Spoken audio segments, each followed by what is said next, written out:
সবাই গঙ্গা নদীতে স্নান করে নিজেদের পাপ ধুয়ে দেয়, কিন্তু গঙ্গা দেবী এত পাপ নিয়ে কি করে?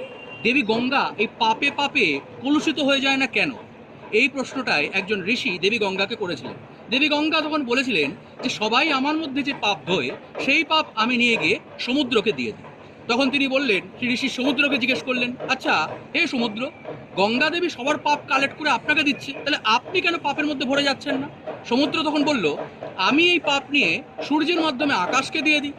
তখন তিনি সেই ঋষি আকাশকে জিজ্ঞাসা করলেন, হে আকাশ দেবতা, আপনি এই পাপ নিয়ে পাপে পাপে কলুষিত হয়ে যান না কেন? তখন আকাশ বলল, আমি এই পাপ আবার ধরিত্রীতে দিয়ে দিই। এবার ধরিত্রীকে সেই ঋষি জিজ্ঞেস করলো, হে ধরিত্রী মাতা, হে পৃথিবী মাতা, আপনি এই পাপে পাপে ভরে যান না কেন? তখন ধরিত্রী দেবী বললেন, আমার মধ্যে যারা বসবাস করে, চেতনা সম্পন্ন যারা মানুষ রয়েছে, তারা তাদের কর্ম অনুসারে এই পাপগুলো পুনরায় নিজেরা গ্রহণ করে নেয়। যারা খারাপ কাজ করে তারা এই পাপগুলো পুনরায়